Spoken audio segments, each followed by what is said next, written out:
Resuming debate, the honourable member Sherwood Park, Fort Saskatchewan. Here, bravo. Thank you, Madam Speaker. And do I have a full 10 minutes, or will I be? I do. Excellent. Okay.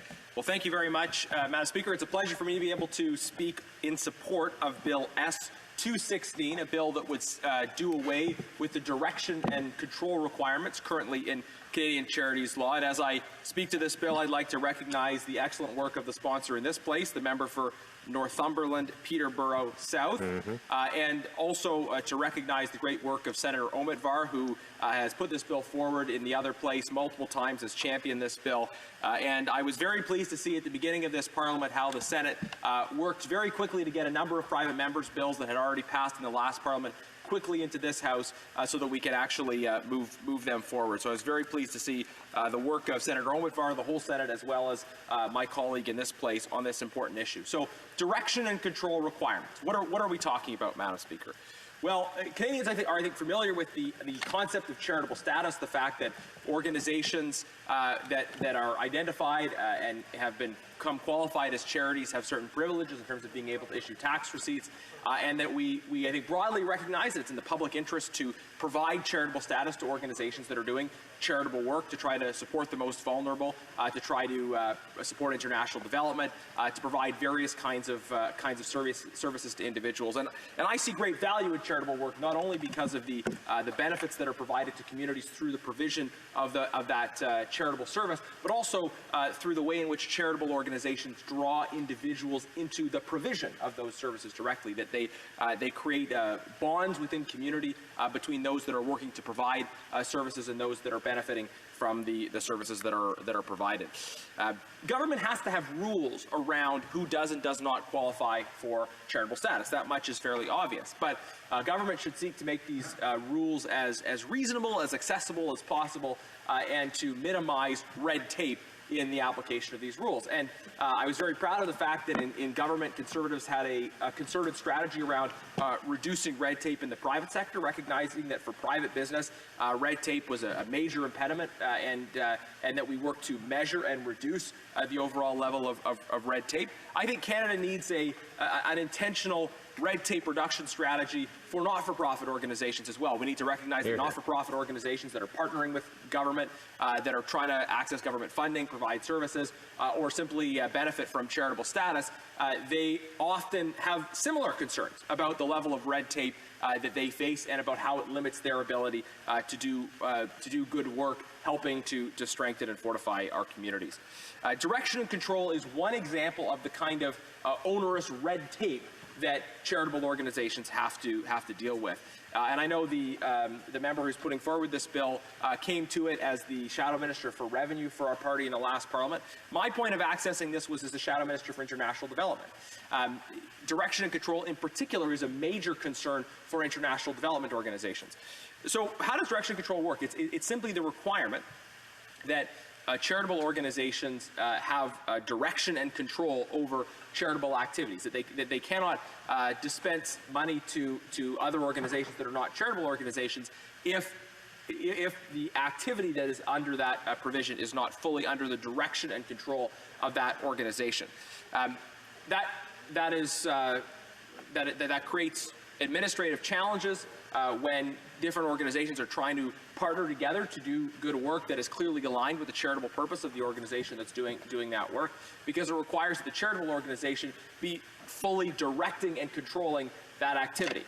So that creates administrative challenges. In particular, though, it's an issue in international development or when charitable organizations are trying to work with vulnerable communities. The best practice in international development is really focused on empowerment. It's not about having donor or donor countries controlling the activity that's happening in another country. Rather, it's about that donor coming alongside, partnering with, but seeking to support and empower, to give control to the organization that's on the ground, the people that are responsible for their own development. I think too often the discourse around international development has been about kind of the external savior coming in and providing the solutions, when in reality we should be thinking in terms of people in developing countries, those that are in the act of trying to strengthen their position economically and in other ways. These are the heroes of the story. and those that are coming alongside to help and support are merely providing an assist, a supporting function for the central role, which is the people that are involved in this struggle to pursue their own development. But when we have policies like direction and control that say the control has to be in the hands of the organization that is the Canadian charitable organization, this perpetuates kind of a colonial structures around development where the control can't be with the people on the ground. The control is with the external organization providing it. So this is a problem in international development. It's something that I've heard repeatedly from Canadian international development sectors saying they want to see us address this issue of direction and control. But it's not just a problem with international development. You can think of this being a particular problem with charitable organizations that are partnering with minority communities, with Indigenous communities and others. That the requirement for direction and control is also colonial in that context, because it requires that charitable organization to be directing and controlling, in some sense, the work of organizations that may be from communities themselves, unless those communities have an organization that has charitable status, it really limits the ability of those community organizations to actually be taking control of the process. So there's an administrative problem, but in particular in this sense, there's a problem with the kind of colonial message that is sent through the structures in place in terms of direction and control. So we have been working on this issue for a number of years. I've asked questions on it in the House. I've raised the issue at committee. Other members have done the same. I think one of the points of frustration as we talk about the importance of charities is just that there doesn't seem to be a home in government for charities. We don't have a minister responsible for charities. So when these questions come up, there's sometimes a bit of back and forth. There's some engagement of international development, revenue, finance, but we don't have a real hub in government for charitable activity. So I think that's an issue that needs to be addressed as well. If we're going to have this broader strategy around reducing red tape for charitable organizations, I think we need a structure within government that says this is kind of the hub for policy and strategy around promoting and empowering charitable organizations and addressing the challenges that they face. Notwithstanding those issues, we were very pleased to see that at least the government took a step in the last budget, which is the last budget actually specifically mentioned Bill S-216, acknowledged the problem with direction and control. And that follows the fact, I should mention as well, that the Foreign Affairs Committee in the last Parliament unanimously endorsed a recommendation asking the government to do away with the direction and control requirements and replace them with new accountability structures. To do away with those requirements, and the Foreign Affairs Committee used specifically the word colonial to describe the existing requirements. So finally, for the first time in the budget, we have acknowledgement by the government that yes, we do have a problem with direction and control, and it has to be remedied. And the budget said that the remedy the government will put forward will be in the spirit of Bill S-216. But there continues to be concern about that language of the spirit of 216 instead of the text of 216.